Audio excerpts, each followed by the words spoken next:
Bismillah ar-Rahman ar-Rahim. Assalamu alaikum and welcome to Perspective with me, Julie Ali.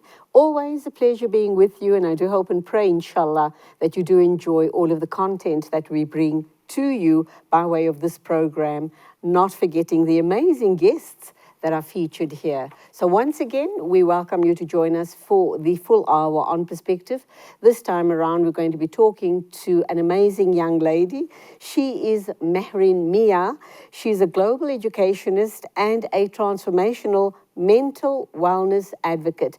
I've had her on the show before, and I think now that we're well and truly into the academic year, both at school and varsity, this is the person to talk to about issues that we might be encountering at this early stage in our academic year. We're going to focus, inshallah, on emotional intelligence. We talk about IQ and we talk about other intelligences as well. And I know that a lot of people are now beginning to talk about spiritual intelligence, and inshallah, in one of our future programs, we're going to cover that as well. But this time around, emotional intelligence well and truly into the current academic year. So let's welcome dear sister Mehreen Mia. As I've indicated, she's a global educationist. She is actually known as Dr. Ambassador Mehreen Mia, and she's worked hard at earning those titles. So it does give me great pleasure to have on the show this morning. Assalamu alaikum to you. Welcome once again. Wa alaikum salam wa rahmatullahi wa barakatuh. Of course, it's an honor to share with you again and to be here. Jazakallah for having me. Thank you indeed. We're going to touch on this topic of emotional intelligence. And Mehreen, I find that when I bring this up and when I discuss this with the male members in my family, or when I discuss this concept generally with men and boys, they're almost dismissive about emotional intelligence. Is this a very new concept, or is it just something that we haven't paid too much attention to? Yes, A'udhu billahi minash shaitanir rajeem. Bismillahir rahmanir rahim. So this concept is fairly new in terms of the terminology itself, but it's always been with us. And it comes down to a very simple question, if I can say it like this, is are you intelligent about your emotion? And that is kind of where we're at when we talk about this emotional intelligence. And why it seems to be that maybe, and this is hypothetically speaking, of course, that our brothers or sons feel that that is something we're not supposed to be engaging in, or they shy away from, is probably because they think that is an intelligence portion of you that should be innate. It should be natural. It doesn't have to be taught. It doesn't have to be worked on. And that's where we kind of go wrong, because it is something we have to completely work on. And it's something we have to do daily. Actually, we do it on a daily basis, but we're just not aware that we're doing this all the time. And I would assume that that is probably the reason why you have that when it comes to male figures, especially, because this is not something that they found, or we feel, that is necessary to have to be taught. It's something that should be natural. And yet it's something that is there. Your emotions are always there. But you have to keep learning, how do I adapt? How do I adjust? What is it about this emotional well-being of mine that has to be dealt with? How does it affect me holistically? So see, these are questions we have to ask ourselves as humankind, not in terms of race and not in terms of gender either, because it's hard to grow yourself holistically. That's important. But I'm also thinking that the men and boys in our community, I'm kind of wondering, is this the fuzzy stuff that they don't want to go into, or they perceive it as the soft, mushy and fuzzy stuff which doesn't talk to them as these macho beings? These men are not meant to cry. Men are not men to be having these fuzzy feelings? Is it about that? Or is it about, if I show my softness, if I engage and embrace my emotional intelligence, I won't be seen as perhaps, a manly man, or whatever the terminology might be these days, or it will take away from me being a superman. Well, absolutely. I have to agree there. Remember, our boys had this, lots of the men grew up with a mentality of you cannot do certain things because of a male figure. But remember, that is society based. And as they've been growing older nowadays, for example, you would find lots of our, especially Muslim, but our young boys in our communities tend to talk about themselves more often, and yet they get shunned down probably at home by an elder. You're not supposed to be doing this. So what you're saying is rightfully so. But it's also the fact that if a young boy would like to speak about his emotion, he tends to do it more in a private capacity with somebody as opposed to somebody else seeing or hearing him do it, because they do feel the sense of, but I'm belittling myself if I'm in tune with my emotion, and yet that's not the case.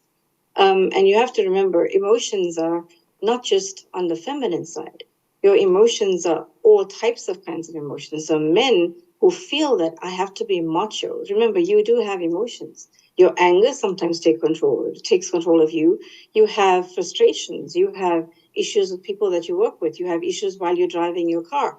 You have small things throughout your daily capacity is about your emotion. The most important thing every one of us have to always remember is this communication that we have to do on a daily basis, the networking we need to do, is part of understanding myself and emotionally what my message needs to be, and how to understand somebody I need to perceive my message to. So that is something that is there, yes, but it's also something we need to try and reframe.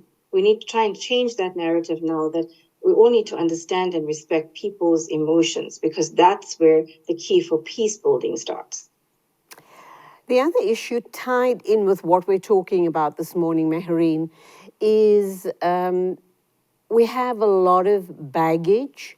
We have a lot of things that we're contending with in our daily lives. And we've noticed that in the Western world, it's become fashionable. It's the in thing for men and women to have a personal coach or a personal therapist, because they help you navigate life. They help you see things more clearly. And it's big in the Western world. If we so much as suggest this concept to the men and boys in our lives here in South Africa, we'll be shut down immediately. Absolutely and immediately. There is a portion of people, men and boys, who embrace the philosophy of therapy, counseling, emotional intelligence, the softer side in you, get in touch with yourself, understanding, who you really are, having deep insights into yourself, and then perhaps being able to engage and navigate life in a very respectful manner. How do you see it? Well, I have to say, I have I don't of course work with men, but I do work with children, boy children, and that's of course with their parents and stuff, around me and or waiting outside, etc., etc. And most of the time, families that bring their children, male children, or they have family therapy sessions, etc., those are sometimes people that prefer for others to not know. Now, we all understand therapy is something very confidential, it's about you only. But we find that especially when it's the male children that are needing the help, the families tend to feel that communities of other family members or whatever must never know. It's not like we will go and disclose so and so is my client or I am dealing with so and so now, but they just have this fear factor that what would somebody say if they found out that I'm getting help? And that's something of a mindset that we need to work on changing with society, because that creates the stigma, that creates a whole load of other issues that come up.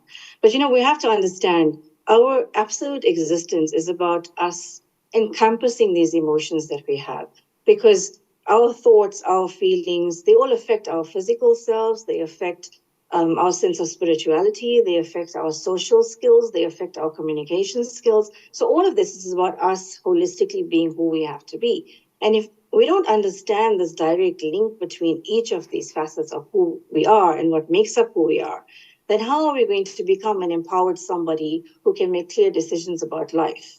How are we going to be aware of ourselves? How are we going to regulate ourselves and control those emotions so that we don't have outbursts that are unnecessary, etc.? So, yes, we might get shut down here to even say to somebody or suggest, go to get help. But remember, it's not demeaning. It's something that actually enhances you. For example, if we want to talk about empowerment, empowerment is a concept which was umpteen years ago old. Okay, I know my mentor, female empowered being, is Khadija radiallahu anha. That was an epitome of an empowered woman back then, and we all know why. But if we have to come back to it now it's a grown concept. It's something that we all go to workshops about. Male business people want us to do these things with their employees to grow and empower their employees. Why? Because you know that the more conducive and empowered the person knows themselves, the more empowered they feel about themselves, the more productive they will be as a being. And the more they grow as and enhance who they can be, the better your productivity line from a business perspective.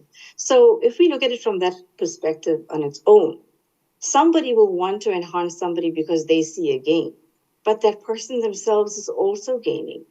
And that's because they see that there's this holistic impact of how you become intelligent about those emotions. It's not about what people think about you anymore. It has to be about what do I think about myself. I have to take control of myself. It is my outbursts. It is my discussions. It's my decisions. It is what I want people to perceive of me. It is me that has to be aware of myself. It is me who has to motivate myself to wake up and get through every day. It is me who has to empathize with the next person continuously. All of these things are what has to happen with us. Okay, and we know, let's go for our first ad break. So much more to cover on the show this morning with Ambassador Dr. Mehreen Mia. We're talking emotional intelligence, and we do hope that it's going to spark something within you as well.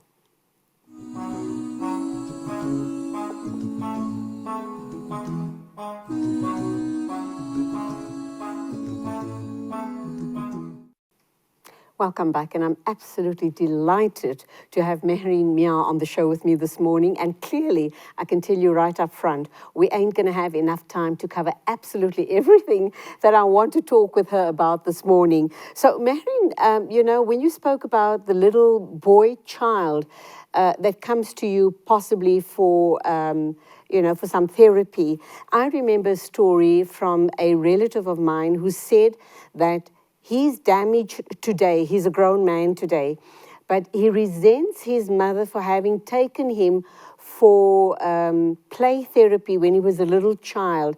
And when I asked, when I tried to get to the root of the issue, why did he resent his mom for that and blames her for the damaged state that he's in today, it appears that he was teased by his siblings and children at school for attending these play therapy sessions.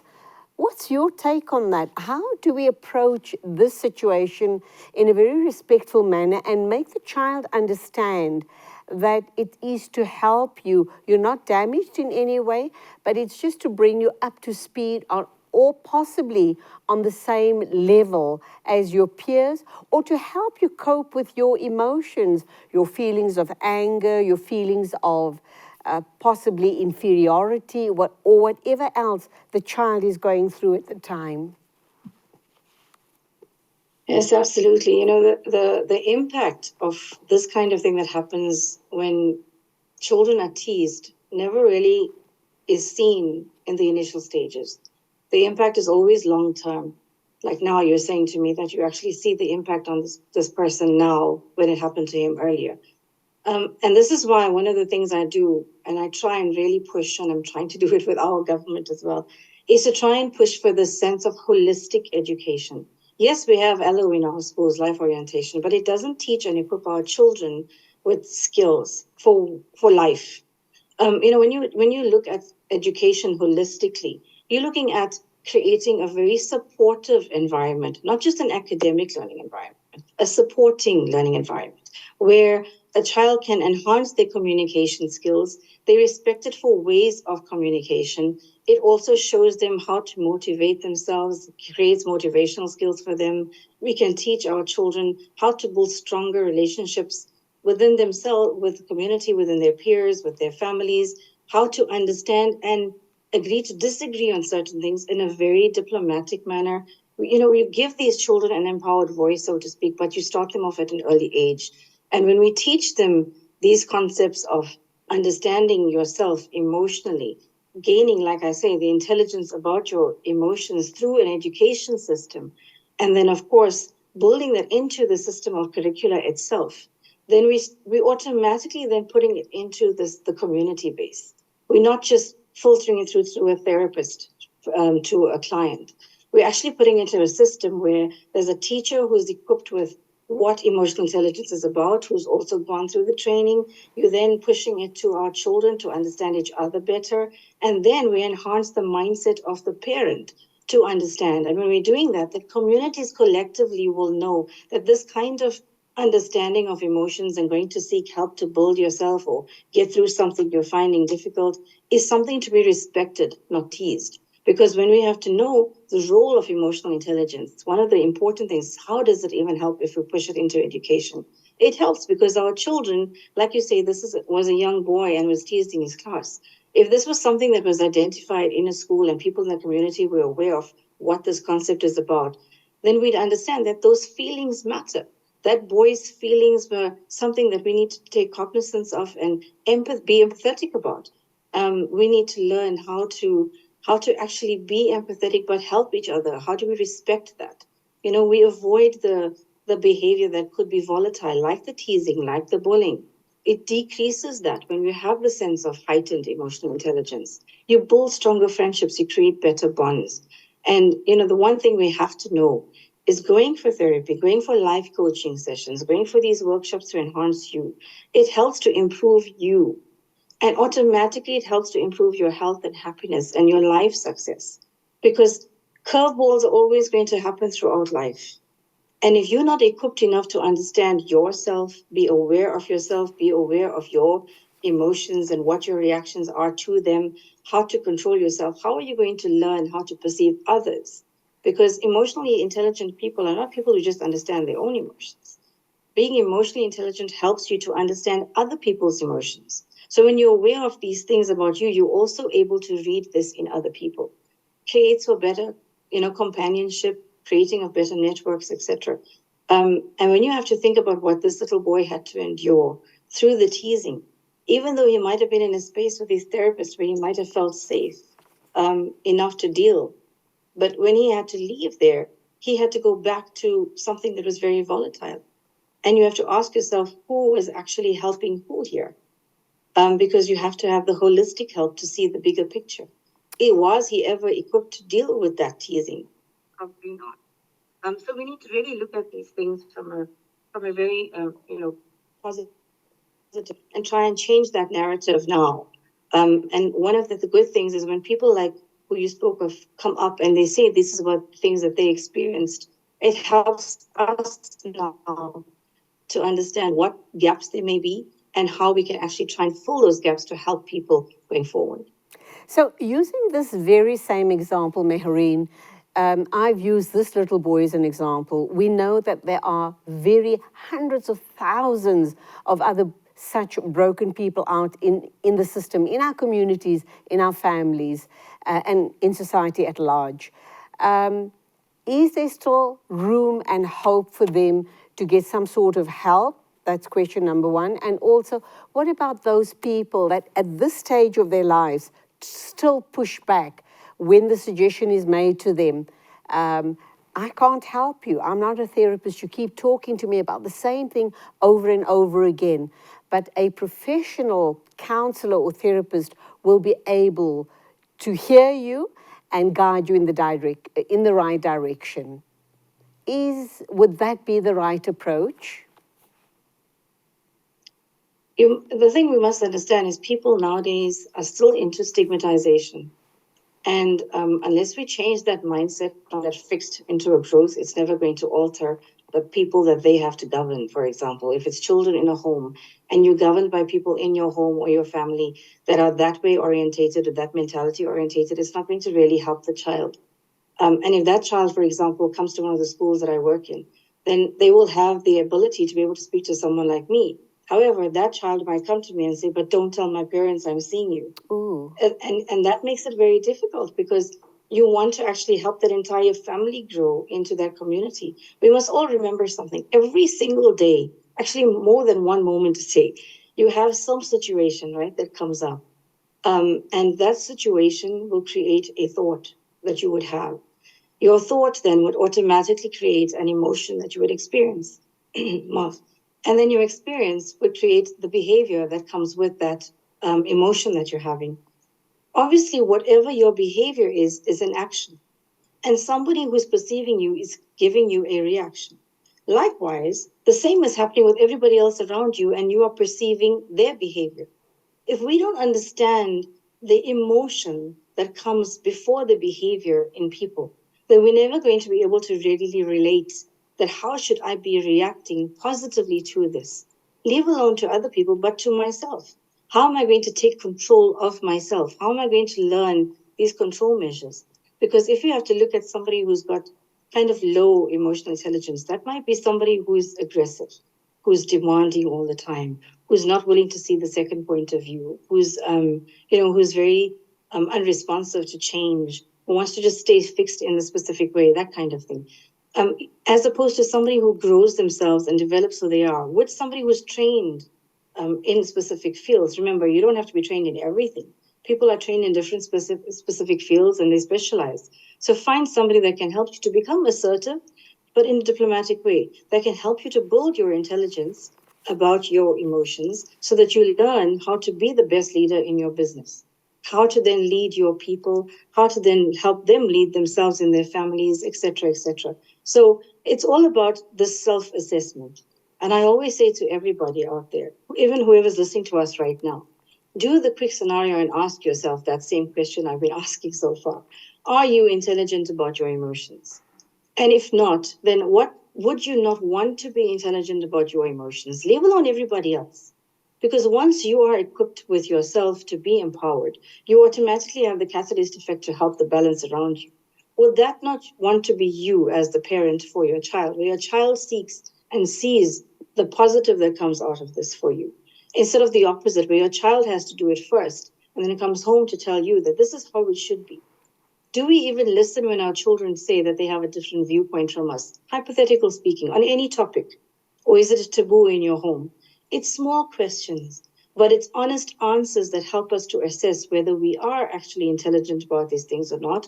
And remember, the word intelligent about emotions is not something to say if you're not intelligent, then you're not good enough. It's just about to say that there's a specific level of emotion that you have to understand about you as a self. And if you haven't reached that, then it's reachable. So if you're somebody who has the mentality like yours now, that says don't go to these people, don't go and I'm saying that very openly because that we and people that do counseling and therapy and life coaching seem to be put into a separate box altogether. So people would say to you, don't go to those people because they don't know how to help you. But let me tell you something about those people. Many of us who try to help others are people that are not just giving you textbook material. I'll talk for myself. Nothing that I teach, nothing that I give off in any of my workshops or lectures across the globe, nothing that I've taught anybody or that's in my program that I give everywhere, is based on textbooks. Yes, I studied a lot and I love every bit of education I got from them, every lecture, every textbook. Amazing. But what I give off in my program and what I've developed in my program, for example, is based on my life's lessons. How I've actually implemented what I learned, how it worked for me. Okay, sorry for the And that is interruption, what I'm teaching Mehreen. you. Let's go for the ad break. We've overrun. We'll get back to you right after the ad break.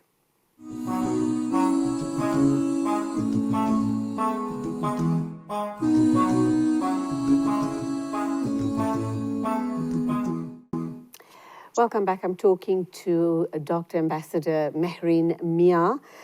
We are talking emotional intelligence and so much to cover, but just not enough time. Mehreen, welcome back. I do apologize for interrupting just now, but we were overrunning with our ad break. Two very important questions that we have to cover on today's show is learned behaviors.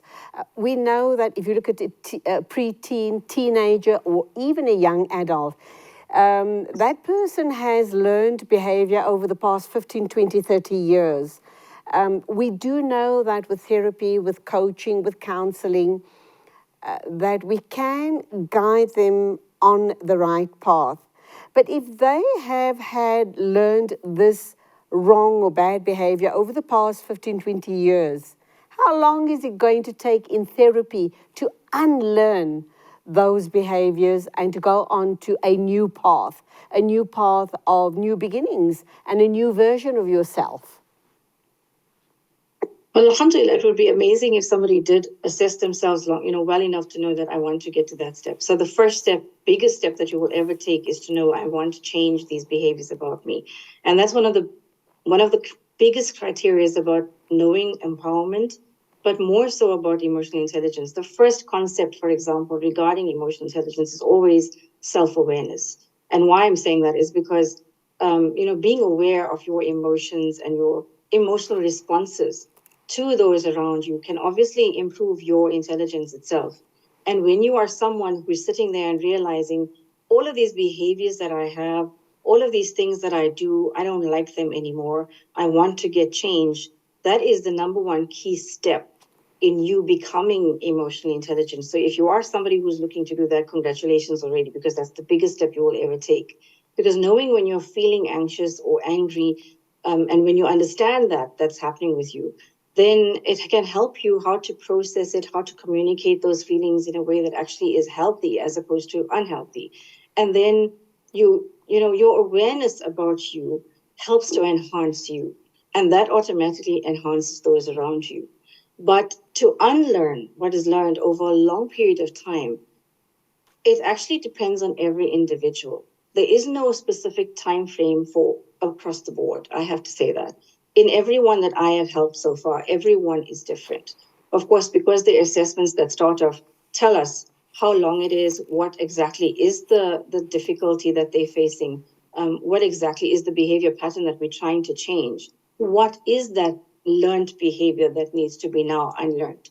Some of it may be easier behaviors, and once you train them and the mindset changes and you have the shift of your narrative, some of them work quicker than others.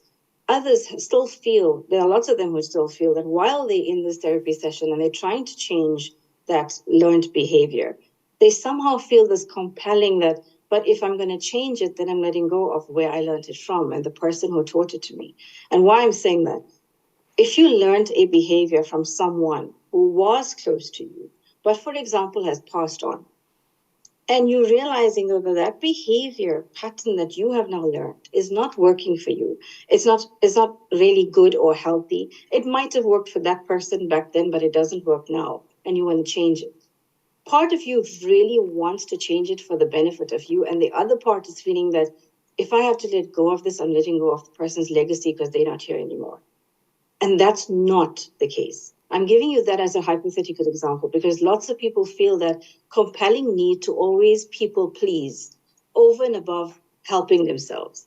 And if you're somebody who does that, then ask yourself a lot of these questions that we asked over this program so far.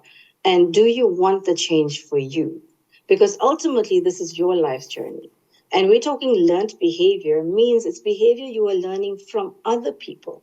What may have worked for someone else is not necessarily working for you. And that means it needs to be respected. And if you respect yourself enough to take that first to want to change that behavior to be a better person, that should be respected. Part of your therapy sessions will have to entail helping you to cope with whatever negatives you may find when you go back as somebody who's unlearned that. And that becomes the new you. That becomes the redefined you. And that means your new learned behavior is something that maybe they will now want to learn from you. So there are positives that will come out of it. It's how you perceive that change that is important. So, Mehreen, is it ever too late? Is it ever too late for me to realize that I lack emotional intelligence, for example? And what are the behaviors that I have to look out for to indicate that, hey, girl, there's a problem with you? Well, it's never too late. It's never too late. And let me tell you why. It's because I was never always emotionally intelligent about me. I had to learn. And I also had to unlearn my own behaviors. So this is why I say everything that I teach is based on myself.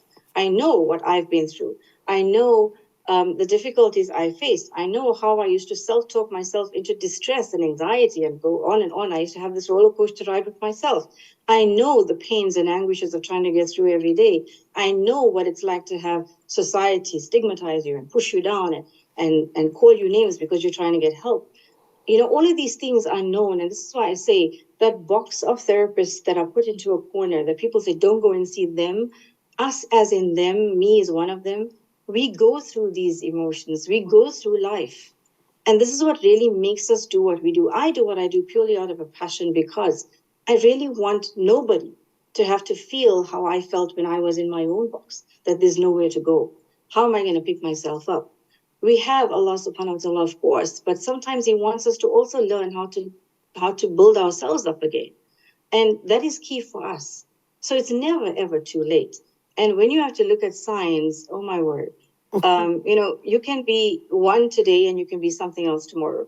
But if you are somebody who's I wouldn't, you know, I don't like to say low intelligence and high intelligence because that's just not I don't like the framework. But if you're somebody who's aggressive, if you're somebody who's always aggressive, if you're somebody who's constantly demanding and bossy, as opposed to somebody who's ambitious and driving and willing to listen, yet decisive and wants to grow others as well, that's the difference in the balance of who is emotionally intelligent and who isn't. If you're somebody who's selfish, you're not really into listening to other people. You have your own. It's you know, it's what I say, and that's how it goes.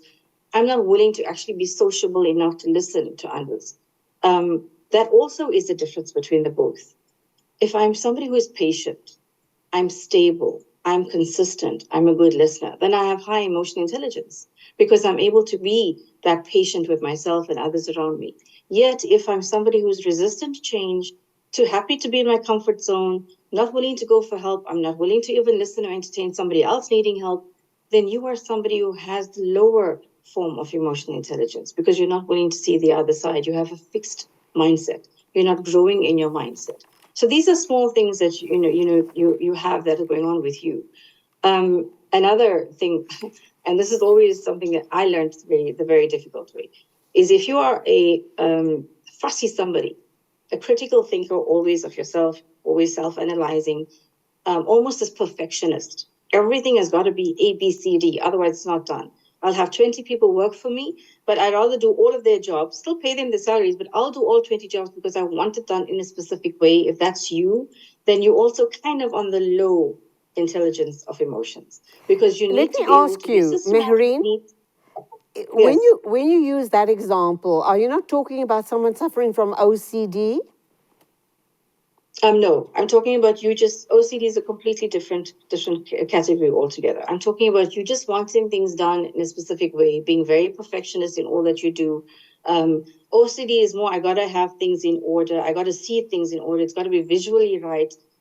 That's the OCD. I'm talking about you just wanting to get things done in your systematic way. So I have a way of doing things. I have a specific routine in how I do things in my office, and it has to be in that way only. There's a slight difference. It's a very thin line between the both, but I'm talking about you being, I have to get it done my way as opposed to any other way. That's the kind of person I'm talking about.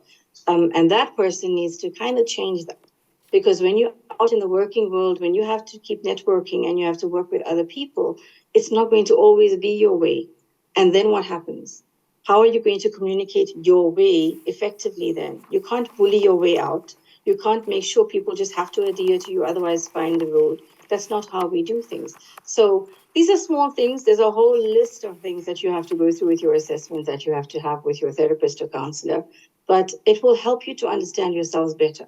So sometimes when we understand ourselves, the number one key, Sister Julie, though, is when we're trying to do this kind of introspection or when we're trying to really become aware of ourselves, please do it honestly. Because the one thing you're going to do to yourself is an injustice if you're not honest with who you are about who you are, because nobody else knows you. I, as your counselor or whoever you're coming to, does not know you holistically. You know yourself. But remember, we're able to read between the lines. So we know you're saying one thing, but your body language is speaking something else. Absolutely. So be honest about your introspection and what needs to be changed about you. And once you then accomplish what you're looking for, you become this holistic, well person, holistically well person that really wants to achieve. And then that goal that you're looking for is far easier to reach, inshallah. I guess body language, facial expression, tone of voice all plays into this.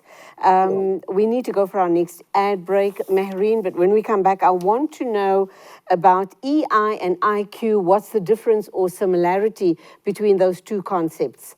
Dr. Ambassador Mehreen Mia is my guest. We're talking emotional intelligence, and we have one more segment to go before we wrap up with her today. So do stay with us.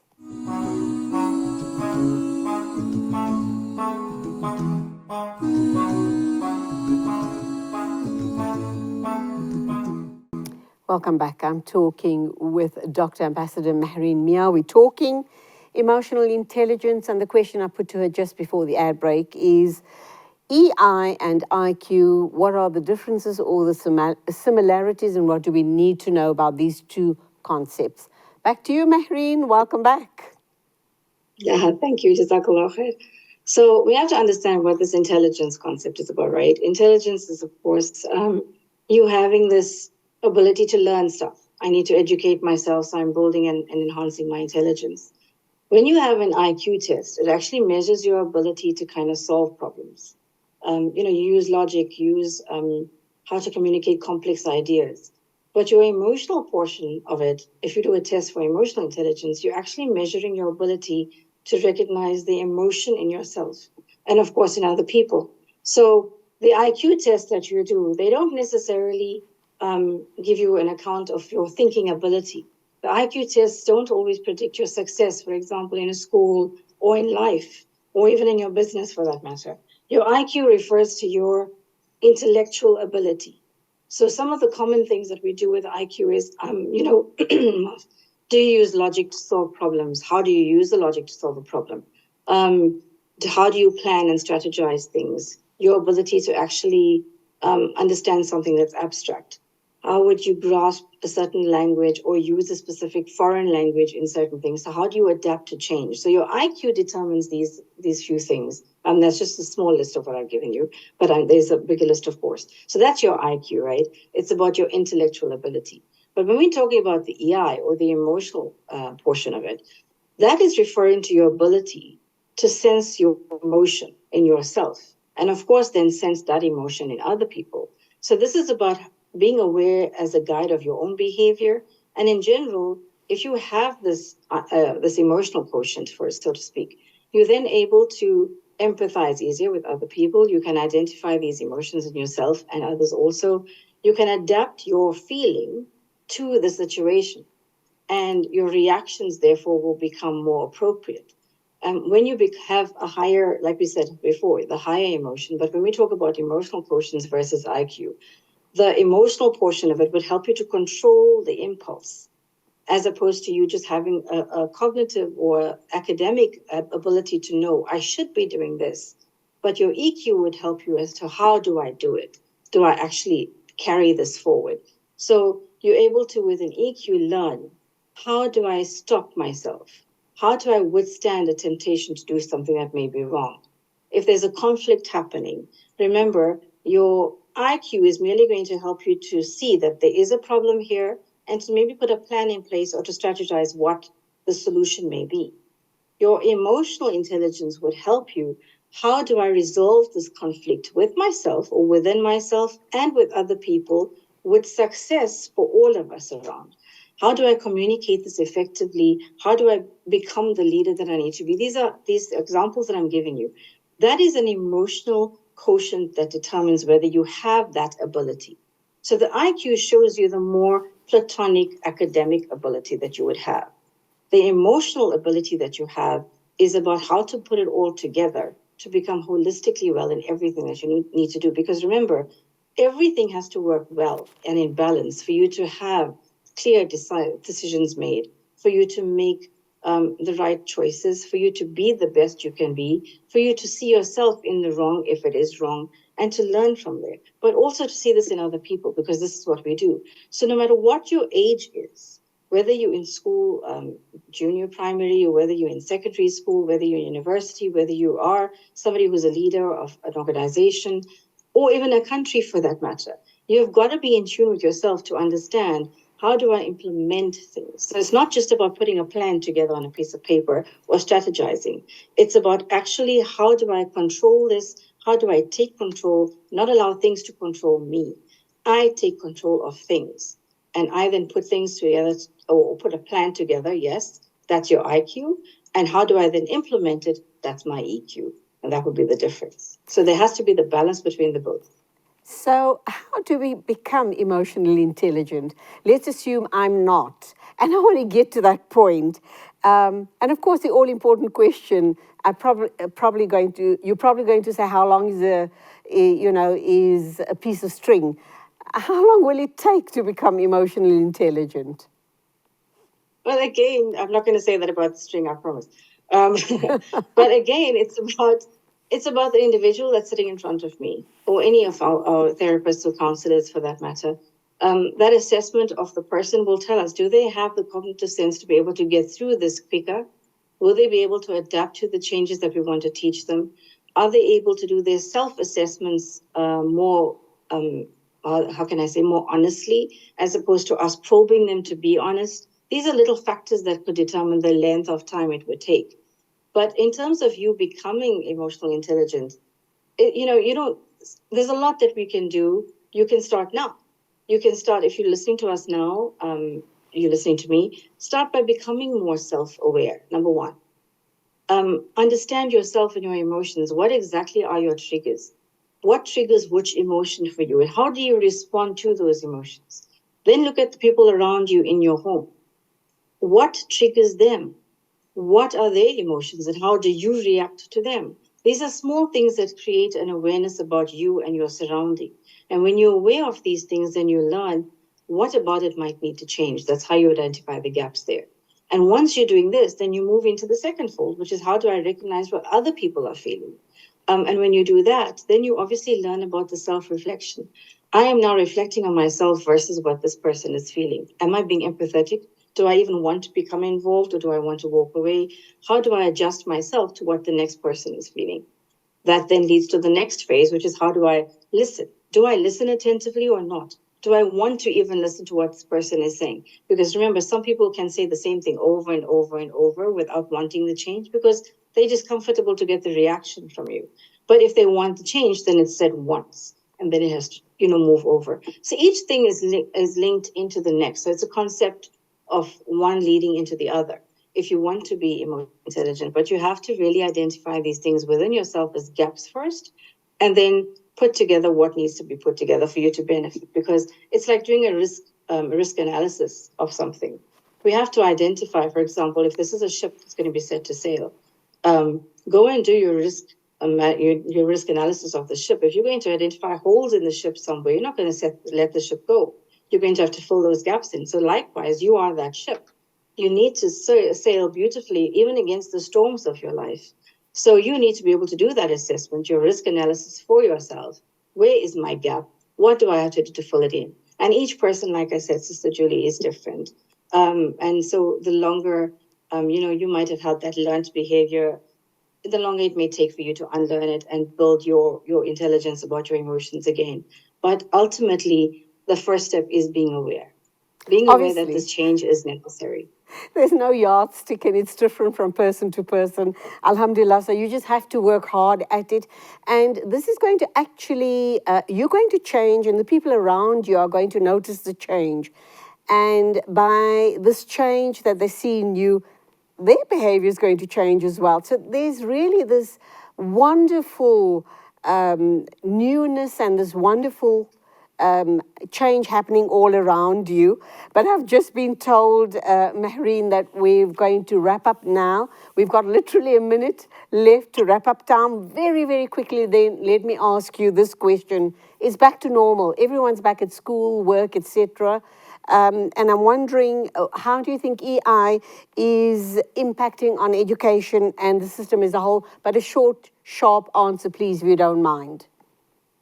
Well, alhamdulillah, yes, everything is back to normal. Of course, it started off with the bang of the rush and everything, trying to get the routines back in place for all our children, etc. Be it in a school or even be it at a home, parents are trying to get routines in place. But alhamdulillah, it is there. And again, it works with practice, right? So everything comes with that practice, then the routine, then the discipline sets in. But EI is something, remember, like I said, I'm always for education is the base. And education, I always say, is triangular with our child at the top, and at the bottom is your teacher and the parent. If each one has to have the understanding of each role, it would work tremendously. And emotional intelligence with each one of those particular people will help them identify in their roles even better. So me as an educator would identify as an educator, I need to be emotionally intelligent with myself, and this is what I need to look out for in my learners. As a parent, this is what I need to do in my home. This is what I need to look for with my children. As the child, this is what I need to look for myself and against my peers. So it's very important for us to keep that balance between the triangular effect to make sure we're holistically educated about this emotional intelligence. Ultimately, we all want to be empowered beings. So this emotional intelligence concept is a part of that empowerment strategy. So if it's implemented there, alhamdulillah, it would work. Dr. Ambassador Mehreen Mia, that's all we have time for. Undoubtedly, we're going to be talking lots more in the coming months because there's so many concepts I'd like to unpack with you. Thank you indeed for talking with us regarding emotional intelligence and the holistic impact on all of our lives. Wonderful talking with you. Keep us in your du'as. And of course, I've got a shout out to the production team as well. Thank you guys for supporting this program. Till the next time, as always, take care. And it is Assalamu alaikum and Khuda Hafiz from me, Julie Ali.